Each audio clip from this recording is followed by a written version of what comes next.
இங்கே என்னோடு இந்த நிகழ்ச்சிக்காக வந்திருக்கும் மாநிலத்தின் பொறுப்பாளரான தம்பி வெங்கடேசன் அவர்களுக்கும், மாநில செயலாளர் சகோதரி டாக்டர் ஆனந்த பிரியா அவர்களுக்கும், நமது மாவட்ட தலைவர்கள் அஸ்வின் சுந்தரம் அவர்களுக்கும் மற்றும் நிர்வாகிகள் அனைவருக்கும், உங்கள் அனைவருக்கும் இந்த வணக்கம். முதல்ல மரியாதைக்குரிய பாரத பிரதமரின் 11 ஆண்டுகால சாதனை எந்த அளவிற்கு நம் நாட்டை உலக அரங்கில் உயர்த்தி இருக்கிறது என்பதை மகிழ்ச்சியோடு உங்களோடு பகிர்ந்து கொள்கிறோம். பொருளாதாரத்தில் இருக்கட்டும், சுகாதாரத்தில் இருக்கட்டும், நமது அடிப்படை கட்டமைப்பாக இருக்கட்டும், உலகத்திலேயே உயரமான ரயில்வே பாலம் திறக்கப்பட்டிருக்கிறது. இதில் நீங்கள் பார்த்தீங்கன்னா கன்னியாகுமரியில் 1975 தான் கன்னியாகுமரிக்கே ரயில் வந்து, அப்போ எங்கள் அப்பா எம்பியாக இருந்து முதல் ரயிலில் அங்கே பயணம் செஞ்சாங்க. நான் இதை கூட பகிர்ந்திருந்தேன் என்னோட ட்விட்டரில். ஆனால் இன்னைக்கு அதே மாதிரி காஷ்மீரை இணைக்கக்கூடிய ஒரு மிகப்பெரிய பாலம், உலகத்திலேயே உயர பாலம். அன்னைக்கு அந்த காலத்தில் பார்த்தீங்கன்னா அமெரிக்காவுக்கு போ, லண்டனுக்கு போ, ரஷ்யாவுக்கு போ, உலக அதிசயங்களை பார்க்கணும்னு சொல்லி கொண்டிருந்த நேரத்தில் இந்தியாவிற்கு போங்கள் கட்டமைப்பை பார்ப்பதற்கு. இப்போ ராமேஸ்வரத்தில் உலகத்திலேயே இல்லாத அளவிற்கு ஒரு பாலத்தை ராமேஸ்வரத்தில் திறந்தார் மரியாதைக்குரிய பாரத பிரதமர். அதுவும் உலகத்திலேயே இல்லாத ஒரு பாலம். ஆக உலக அரங்கில் பாரத தேசத்தை உயர்த்தி கொண்டிருக்கும் பாரத பிரதமருக்கு இந்த 11வது ஆண்டு ஆட்சியில் நாம் நன்றி தெரிவித்தது மட்டுமல்லாமல், காங்கிரஸ் அல்லாமல் தொடர்ந்து ஒரு பிரதமர் ஆட்சி செய்கிறார் என்றால் அந்த சாதனையையும் மரியாதைக்குரிய பாரத பிரதமர் பெற்றிருக்கிறார். இன்னைக்கு பெண்களுக்கெல்லாம் 10 கோடி கேஸ் இணைப்புகள் கொடுக்கப்பட்டிருக்கிறது, 10 கோடி டாய்லெட்டுகள், கழிப்பறைகள் கட்டப்பட்டிருக்கிறது, 4 கோடி வீடுகள் கட்டி கொடுக்கப்பட்டிருக்கிறது, 50 கோடி பேருக்கு மேல் ஜன்தன் என்ற வங்கி கணக்கு தொடங்கப்பட்டிருக்கிறது, ஆயுஷ்மான் பாரத் என்ற சுகாதார அட்டை 50 கோடி மக்களுக்கு கொடுக்கப்பட்டிருக்கிறது. இன்னைக்கு பார்த்தீங்கன்னா வேலையில்லா திண்டாட்டம் 2007 7% இருந்தது, இன்று 3% குறைக்கப்பட்டது மட்டுமல்லாமல் பெண்கள் சார்ந்த வேலை வாய்ப்பு 7.5 கோடி பேருக்கு உயர்த்தப்பட்டிருக்கிறது. இது உலகத்தில் உள்ள லேபர் கான்ஃபரன்ஸ்ல உலகமே இதை பாராட்டி இருக்கிறது. ஆக இப்படி சொல்லிக்கொண்டே போகலாம். அதனால நாங்கள் நமது பாரத பிரதமருக்கு நன்றி நாம் சொல்லும் அதே நேரத்தில் அவருக்கு பாராட்டுகளையும் தெரிவித்துக் கொள்கிறோம். ஆனால் தமிழகத்தில் மட்டும் எவ்வளவு நல்லது செய்தாலும் அதை பாராட்டும் மனம் இல்லாமல் அதை குற்றம் சொல்லும் மனநிலையிலேயே தமிழக முதலமைச்சர் இருக்கிறார்கள். தமிழகத்தை சார்ந்த இந்தி கூட்டணி இருக்குது.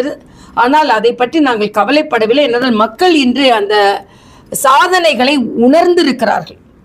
தமிழ்நாட்டுக்கு என்ன செய்தார்கள் என்றால், ஏறக்குறைய 10 லட்சம் கோடி நமது நிதி கட்டமைப்புக்காக செலவிடப்பட்டிருக்கிறது.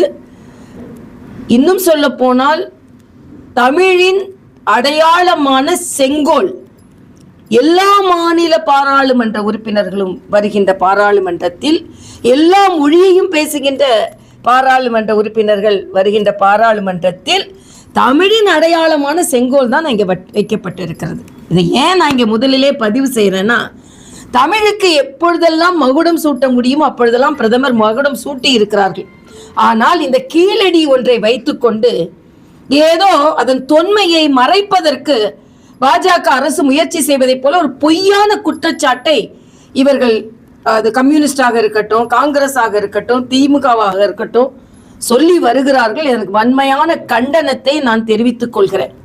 இன்னும் சொல்ல போனால், நீங்கள் கூட்டணி ஆட்சியில், காங்கிரஸ் கூட்டணி ஆட்சியில் இருக்கும் பொழுது இதே கீழடியில் தொன்மை வாய்ந்த பொருட்கள் இருக்கிறது என்று சரித்திரம் சொன்ன பின்பும் பாஜக வந்த பின்புதான் அந்த அகழ்வாராய்ச்சியை ஆரம்பித்தார்கள். இன்னும் சொல்ல போனால் அகழ்வாராய்ச்சியின் அந்த ரூல்ஸையே மரியாதைக்குரிய மோடி அவர்கள் மாற்றினார்கள்.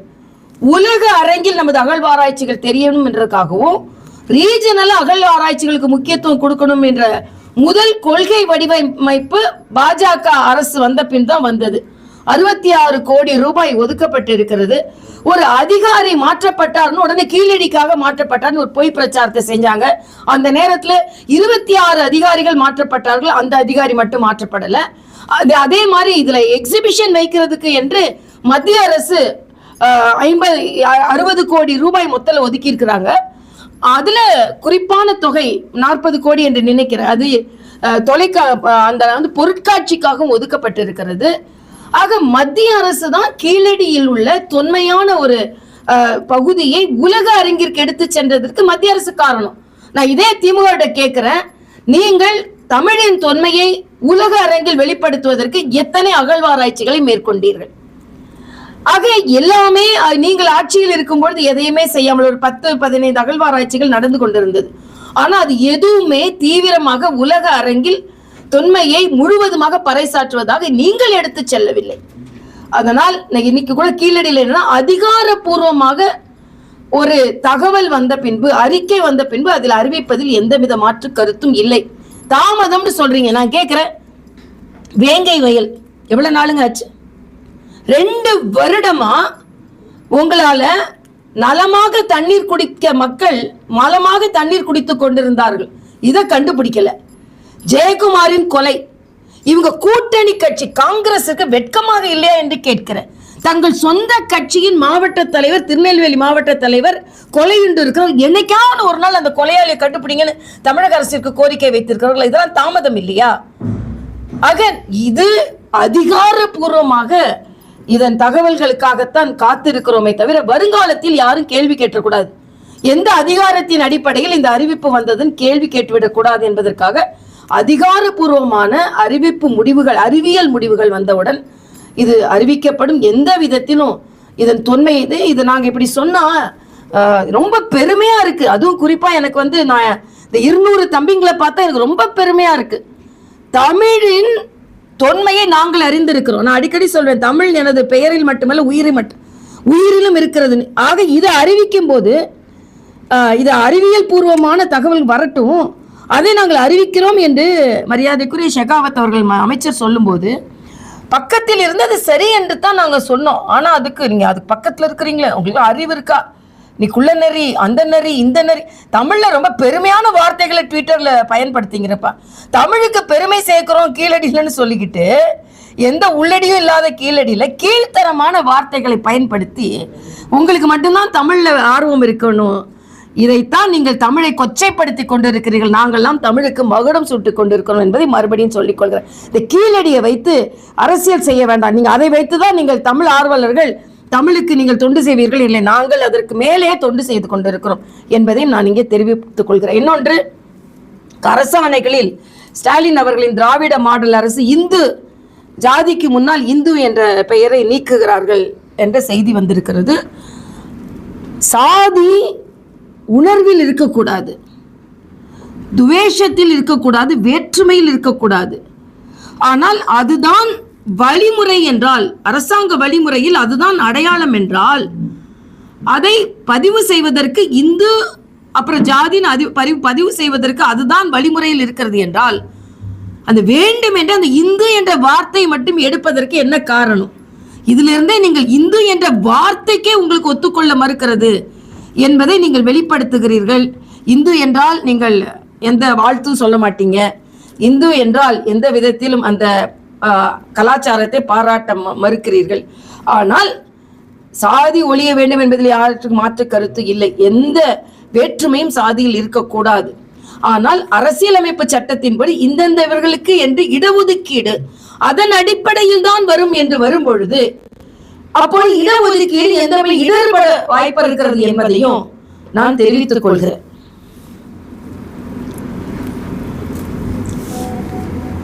முதுநிலை படிப்புல வந்து இடஒதுக்கீடு வந்து முழுமையா தமிழகத்துக்கு கொடுக்கணும், அது தேசிய ஒதுக்கீட்டுக்கு மாத்திரம் சரியில்லைன்னு மா சுப்பிரமணியன் வந்து கடிதம் எழுதியிருக்காரு விவாதத்துறை அமைச்சர் ஜே பி நட்டா வந்து.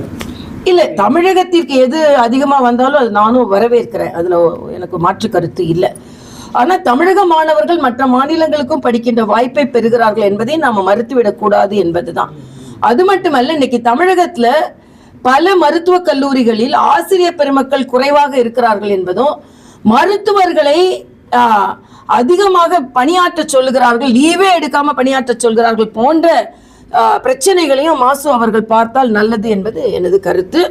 அது மட்டுமல்ல, இன்றைய காலகட்டத்தில் நாங்கள் நாளைய தினம் ஒரு ஆர்ப்பாட்டம் வைத்திருக்கிறோம். என்ன என்றால், அரசு நடத்தும் விடுதியில் ஒரு 8 வயது 8வது படிக்கும் குழந்தை 13 வயது குழந்தை கால்கள் உடைத்து பாலியல் பலாத்காரம் செய்யப்பட்டிருக்கிறாள். இன்னைக்கு குழந்தைகள் நல ஆணையம் இல்லை தமிழ்நாட்டில். மகளிர் ஆணையம் என்ன செய்து கொண்டிருக்கிறது என்று நமக்கு தெரியாது. அதன் அமைச்சராக இருப்பவர் ரொம்ப சர்வசாதாரணம் அதை கையாளுகிறார். ஆக தொடர்ந்து இத்தகைய பாலியல் குற்றச்சாட்டுகள் தமிழகத்தில் வந்து கொண்டிருக்கிறது. அப்பா என்ன செய்கிறார் என்று தப்பா நடக்குது. அப்பா என்ன செய்கிறார்னு எனக்கு தெரியல. அதனால பெண் குழந்தைகள் எங்கெல்லாம் எந்த அரசியல் பாதுகாப்பாக இல்லையோ அந்த அரசாங்கம் வீட்டுக்கு போக வேண்டிய அரசாங்கம். தெலுங்கானால இத மாதிரி பல பிரச்சனைகள் வரும்பொழுது நான் ஆளுநராகவே இருந்து தலையிட்டு இன்னைக்கு அந்த அரசாங்கமே இல்லை. அன்றைய அரசாங்கம் பெண்களுக்கு பல்கலைக்கழக வளாகங்கள் பாதுகாப்பு இல்லை, கல்வி நிறுவனங்களின் வளாகங்கள் பாதுகாப்பு இல்லை, கல்லூரி வளாகங்கள் பாதுகாப்பு இல்லை, ரோடு பாதுகாப்பு இல்லை. ஆக பெண்களுக்கு பாதுகாப்பற்ற ஒரு அரசு நடந்து கொண்டிருக்கிறது என்று வெளிப்படையான எனக்கு குற்றச்சாட்டை நான் வைக்கிறேன். இன்னைக்கு கூட திருப்பியும் ஒரு பள்ளி மாணவி ஏதோ பானத்தில் போதைப் பொருள், இதுக்கெல்லாம் காரணம் போதையின் பாதையில் செல்லாதீர்கள் என்று போதையின் பாதைக்கு வழிநடத்தி கொண்டிருக்கின்ற முதல்வர் தான் காரணம். போதையின் பாதையில் செல்லாதீர்கள், ஆனால் போதையின் பாதையான டாஸ்மார்க்கிற்கு அதிக பாதை அமைத்து கொடுத்து கொண்டிருக்கிறீர்கள். அதனால் ரொம்ப வருத்தமாக இருக்குது. அதுவும் இந்த பெண் குழந்தைகள் இந்த பாலியல் பலாத்காரங்கள் உண்மையிலே எனக்கு ரொம்ப வருத்தமாக இருக்குது. மறுபடியும் தமிழகத்தில் இதற்கு பேச வேண்டி வருகிறதே என்பதே எனக்கு மிகுந்த வருத்தமாக இருக்கிறது. நாளைய தினம் பாரதிய ஜனதா கட்சி மிகப்பெரிய போராட்டத்தை தாம்பரத்தில் நாளை மாலை முன்னெடுக்கிறோம். மேடம், இந்த பாஜக கூட்டணி வர தேர்தலில் எந்த அளவுக்கு உறுதியாக இருக்கும், எந்த மாதிரி கூட்டணி அமையும், எந்த அளவுக்கு ஸ்ட்ராங்காக இருக்கும்? அப்பாவும் வந்து கூட்டணியில முறிவு ஏற்படும் அப்பாவும் நினைக்கிறாரு. அதனால அதை பத்தி அவங்க கவலைப்பட வேண்டியது. அவங்க கூட்டணியை பத்திரமா பார்த்துக்கணும். அப்பாவும் நினைக்கிறேன். ஏன்னா அவங்க கூட்டணியில தான் நான் கேட்கிறேன். ராசா அமித்ஷாக்கு இது பெரிய சவால் விட்டார். ஹிந்தியை தவிர நான் வந்து விவாதிக்க தயார்னு நான் சொன்னேன். டாஸ்மாக் வாசல்ல விவாதிங்க, அண்ணா யூனிவர்சிட்டி வாசல்ல விவாதிங்க, அதுக்கப்புறம் கள்ளக்குறிச்சியில் போய் விவாதிங்க, எல்லாம் விவாதிக்கிறதுக்கு சரியா இருக்கட்டும். அமித்ஷா கிட்ட விவாதிக்க வேண்டாம், நீங்க மார்க்சிஸ்ட் கம்யூனிஸ்ட் கட்சி செயலாளர் சகோதரர் சண்முகத்துக்கிட்ட விவாதிங்க. அவர் சொல்றாருங்க, உங்க கூட்டணியில இருந்துட்டு எனக்கு அமித்ஷாவை விவாதத்துக்கு அழைச்சிங்கல்ல, 99% வாக்குறுதிகளை நிறைவேற்றி விட்டோம் என்றால் உங்கள் கணக்கில் தப்பு இருக்கிறது. என்ன கணக்கெடுப்பை நீங்கள் செய்கிறீர்கள் என்று கேட்கிறார். இப்போ ராசா அவரை விவாதத்துக்கு அலைங்க. உங்க கட்சிக்குள்ள கூட்டணியில எந்த அளவிற்கு விவாதங்கள் இருக்கும், கூட்டணி எந்த அளவுக்கு வெள்ளத்து போகுது நானும் பார்த்துக்கிறேன்.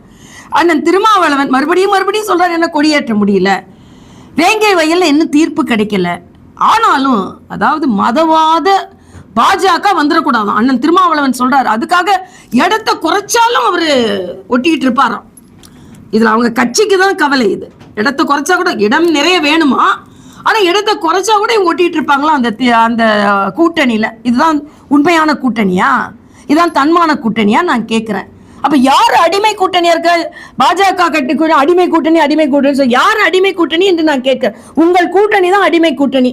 வெள்ளத்து போகுதா இல்லையா என்று பாருங்கள். இன்று மதவாதம், நான் அண்ணன் திருமாவளவன்ட்டே கேட்கிறேன். எங்க வீட்டுல எங்க அம்மா எந்திரிச்ச உடனே கோயில்ல போய் சாமி கும்பிடுவாங்க. அது மதவாதம் என்றால் பாஜக நடத்துவது மதவாதம் தான். வீட்டுல சாயந்தரம் என் சகோதரி விளக்கேற்றுவாள், அது மதவாதம் என்றால் பாஜக நடத்துவது மதவாதம் தான். அது வாழ்வியலில் இயங்கிக் கொண்டிருக்கின்ற மத சடங்குகளை எல்லாம் நீங்கள் மதவாதம் என்று எடுத்துக்கொண்டால் அந்த வாழ்வியலை போதிக்கின்ற பாஜகவும் மதவாதம் தாங்க. ஆக சங்கின்னு சொல்லிட்டு இருந்தீங்க, சங்கிகளாக இருப்பாங்க. நாங்கள் சங்கிகள் மாநாடு நடத்துகிறோம். மதுரையில் தான் சங்கம் வளர்த்த மதுரையில் சங்கிகள் மாநாடு. அதில் நீங்கள் என்ன சொல்கிறதுங்க, நாங்களே சொல்லிக்கிறோங்க. எங்களை குற்றவாளிகள் என்பதும் துரோகிகள் என்பதும் ஊழல்வாதிகள் என்பதை விட சங்கிகள் என்ற வார்த்தை கெட்ட வார்த்தை இல்லைங்க. அதனால நாங்கள் மக்களுக்காக இருக்கிறோம். நீங்கள் மத்திய அரசின் 11 ஆண்டு கால அந்த திட்டங்களையும் ஒரு தராசுலையும் போட்டு 5 ஆண்டு கால ஸ்டாலின் அரசின் திட்டங்களையும் நீங்க போடுங்க. ஒரு அமைச்சர் மீதாவது ஊழல் குற்றச்சாட்டு வந்திருக்கிறதா? இன்னைக்கு 9 அமைச்சர்கள் மீது ஊழல் குற்றச்சாட்டு இருக்கிறது. இதையெல்லாம் பார்த்து 10 மாதத்தில் ஆட்சி மாற்றம் ஏற்பட போகிறது. ஆனாலும் இன்று 11வது ஆண்டை நாங்கள் கொண்டாடி கொண்டிருக்கிறோம். அடுத்த வருடம் நாங்கள் முதல் ஆண்டை ஆரம்பிப்போம் எங்களது ஆட்சியில் என்றும் தெரிவித்துக் கொள்கிறேன். தாவேகாவோட புதிய கொள்கை பரப்பு செயலாளர் வந்து பாஜக பின்னணி கொண்டவர் பீகார்ல இருந்து அவர் அசைன் பண்ணிருக்காங்க அப்படின்ற ஒரு குற்றச்சாட்டு வைக்கிறாங்க. அதுக்கு அதாவது திராவிட முன்னேற்ற கழகம் அப்படியே அதான் பயந்து போய் அரண்டவன் கண்ணுக்கு இருண்டதெல்லாம்னு சொன்ன மாதிரி பிஜேபி மாநாடு நடத்துறாங்களா, முருகன் மாநாடு நடத்துறாங்களா, ஐயோ அவங்க வந்து பிரிச்சாடுறாங்க, இவங்க முருகன் மாநாடு நடத்துவாங்க பிரிக்கிறாங்க. தாவேக்கால ஒரு ஐஆர்எஸ் அதிகாரி சேர்றாரா, ஐயோ அவர் அந்த பின்புலம் கொண்டவர். அது மாதிரி அதிமுக பேசுறாங்களா, ஐயோ அதிமுகல என்ன நடக்குது. அதாவது முதல்ல அவங்க கூட்டணியில என்ன நடக்குது, ஒரு கட்சியில் ஒருவரை நியமிப்பது அந்த கட்சிக்குள்ள உரிமை. அதை பார்த்து கூட நீங்கள் பயப்படுகிறீர்கள் என்றால் எந்த அளவிற்கு திராவிட முன்னேற்ற கழகம் மிரண்டும் அரண்டும் போயிருக்கிறது என்பதை நாம் இங்கே தெரிவித்துக் கொள்கிறேன். திருமாவளவன் சொல்றாரு இதே கூட்டணி அப்படியே இருக்கும், யாராலும் எந்த பிளவு. அது அண்ணன் திருமாவளவன் சொல்றதே எனக்கு சந்தேகமா இருக்கு.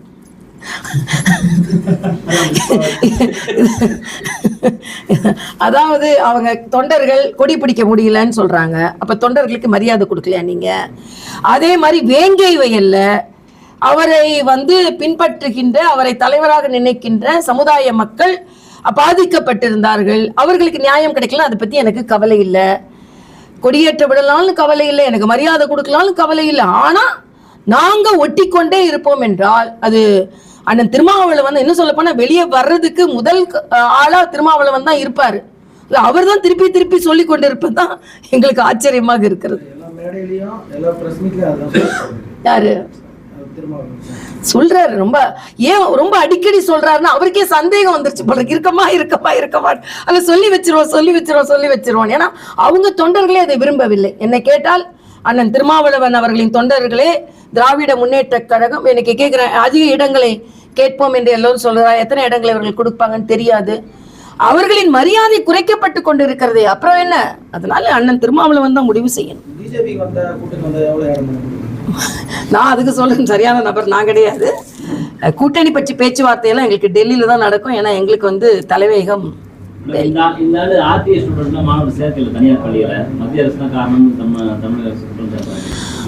இல்ல அதுக்கு அதாவது கொள்கை முடிவெடுத்து நீங்க எந்த திட்டத்துல சேரலையோ அந்த திட்டத்துக்கான நிதி ஒதுக்கலனா கூட குழந்தைகளை சேர்ப்பதை நீங்கள் தவிர்க்க கூடாது என்பதும் அதற்கான செலவினத்தை மாநில அரசு கொடுக்கணும்ன்றதையும் உயர்நீதிமன்றம் சொல்லி இருக்கு. அதனால நீங்க தான் குழந்தைகளையும் சரி மற்றவர்களையும் சொல்லி வஞ்சிக்கிறீங்க. ஒரே ஒரு கேள்வி கேட்கிறேன், இந்தியா முழுவதும் எல்லோரும் அந்த புதிய கல்விக் கொள்கையை ஏற்றுக்கொள்ளும் போது நீங்க மட்டும் ஏற்றுக்கொள்ள மறுக்கிறீங்க? தாய்மொழி கல்வி தானே சொல்றாங்க, ஹிந்தின்னு சொல்லலையே, தாய்மொழி கல்வி. ஆக தாய்மொழி கல்வியை கொண்டு வரதுல உங்களுக்கு என்ன பிரச்சனை?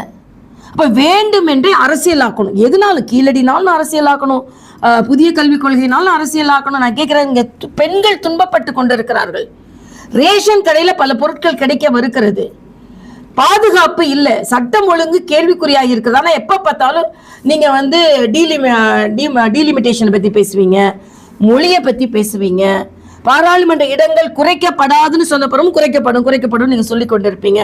இன்னைக்கு தமிழக மக்கள் உணர்ந்து விட்டார்கள். எதற்கு எடுத்தாலும் இன்னைக்கு பாத்தீங்கன்னா பினராயி விஜயன் போய் ரயில்வே மினிஸ்டர் பாக்குறாரு, எங்களுக்கு அதிக இடம் வேணும்னு. பிரதமர் வந்தா வரவேற்கிறார் உங்க கூட்டணி கட்சியில். அப்போ சந்திரபாபு நாயுடு போய் நட்புறவோடு பல நிதிகளை பெற்றுக் கொள்கிறார்னு சண்டை போட்டுக்கிட்டே இருக்கிறதுனால தமிழக மக்கள் தான் பாதிக்கப்படுகிறார்கள். அதனால் தமிழக மக்கள் அதை உணர வேண்டும் என்பது எனது கருத்து. பாஜகவை புறக்கணிக்கிறோம் என்று சொல்லும் திமுகவை, இண்டி கூட்டணியை தமிழக மக்கள் புறக்கணிப்பார்கள்.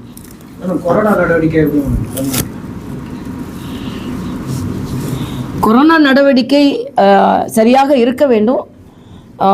மா சுப்பிரமணியம் அவர்கள் நடவடிக்கை எடுத்துக்கொண்டிருக்கிறார் என்று நான் நினைக்கிறேன். நான் எப்போவுமே சிகிச்சையிலையும் இதுலேயும் நோயிலையும் நான் அரசியல் செய்ய விரும்பலை.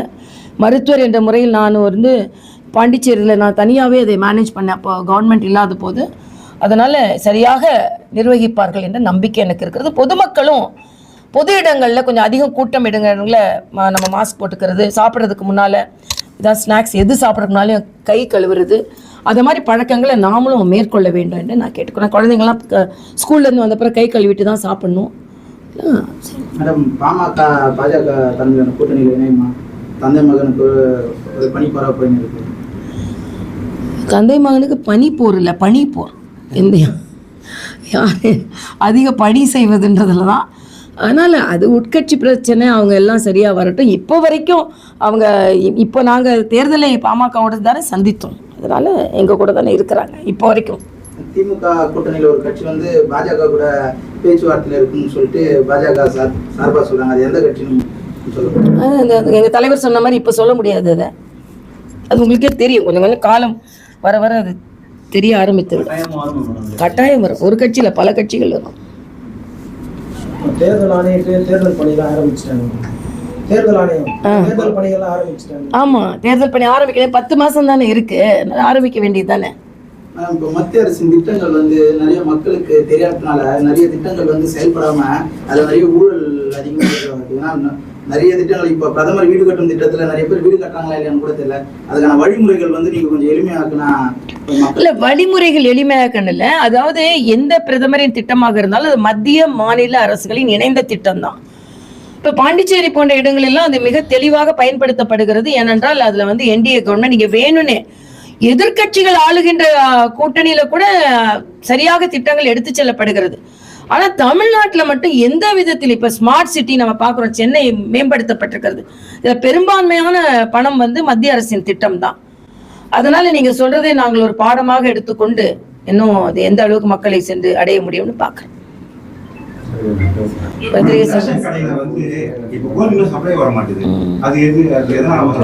அது நீங்க அப்பாட்ட கேட்கணும். பருப்பு கிடைக்கலன்னு ஒரு அம்மா வந்து சொன்னாங்க. பருப்பு ஒன்று கிடைக்கன்னு சொன்னா, ஒரு பருப்பு ஒரு அம்மா வந்து கிடைக்கலன்னாங்க. நம்ம வருங்காலத்தில் திமுக பருப்பு வேகாது அப்படின்னு பருப்பே கிடைக்கல போல இருக்கு அப்படின்னு நான் நினைச்சேன். ஏன்னா ஒரு அம்மா வந்து சொன்னாங்க பருப்பே கிடைக்க மாட்டேன்து அப்படின்னாங்க. அவங்களுக்கே தெரியும் போல இருக்கு திமுக பருப்பு என்ன வேகாது, அதனால பருப்பு கொடுக்கறது என்னன்னு. நீங்க இப்போ கோதுமைன்னு சொல்றீங்க. ரேஷன் கடைகள் எல்லாம் அப்படிதான் நடந்து கொண்டு இருக்கிறது என்பது. அதனால அப்பா இதெல்லாம் பார்க்கணுன்றது. அப்பா வந்து மகாராஷ்டிராவை எட்டி பார்க்கறது, உத்தரப்பிரதேசத்தை எட்டி பார்க்கறது, அப்புறம் வந்து அப்படியே எட்டி பார்த்துட்டு இல்லாமல் மற்ற மாநிலங்களில் எட்டி பார்க்காம நம்ம மாநிலத்தை கொஞ்சம் எட்டி பார்த்தா நல்லதுன்றது எனது கருத்து. பக்கத்தில் திருவள்ளுக்காட்டில் கழிவுநீர் சுத்திகரிப்பு நிலையம் இங்கே வருது, மக்கள் பயன்பாட்டு இருக்கிற இடத்துல. சரி, அதை தடுக்கிறது பாஜக சார்பாக என்னென்ன நடவடிக்கை இருக்கு? இல்லை, பாஜகவை பொறுத்த மட்டும் எங்களோட இப்போ என்னென்ன இப்போ இந்த லோக்கல் யூனிட் அது என்னென்னு பாருங்கப்பா. இப்போ நாங்கள் தாம்பரத்தில் ஒரு ஆர்ப்பாட்டம் பண்ணுறோம், என்னென்ன பிரச்சனைகள் இருந்தாலும் அதை முன்னெடுக்கிறோம். நீங்களும் வந்து எங்களை மாதிரியே ஒரு ப்ரெஸ் மீட் வைக்கும்போது அப்பாட்ட கொஞ்சம் கேட்டிங்கன்னா நல்லாயிருக்கும். ஏன்னா எங்ககிட்ட கேட்குற மாதிரி கீழடியில் இதுக்கு முன்னாலே நீங்கள் யூபிஏ கவர்மெண்ட்டாக இருக்கும்போது எவ்வளோ அகழ்வாராய்ச்சி பண்ணீங்க, தமிழுக்கு நீங்கள் எவ்வளோ தொன்மை பண்ணீங்க, உங்கள் அமைச்சர்களாக இருந்த தயாநிதி மாறன் தமிழ்நாட்டுக்கு எவ்வளவு செஞ்சாரு, ப. சிதம்பரம் எவ்வளவு செஞ்சாரு, அதே மாதிரி மற்ற 6 மினிஸ்டர்ஸ் இருந்தாங்கன்னு நினைக்கிறேன். எல்லாரும் என்ன செஞ்சாங்கன்னு கொஞ்சம் கேளுங்க. கேள்வி எங்க அக்காட்ட தான் மத்து கேட்கணும்னு இல்லை, அப்பாட்டையும் கேட்கலாம் கேள்விகள் நீங்க. அதனால அப்பாட்ட கொஞ்சம் கேட்க பாருங்க. நன்றி.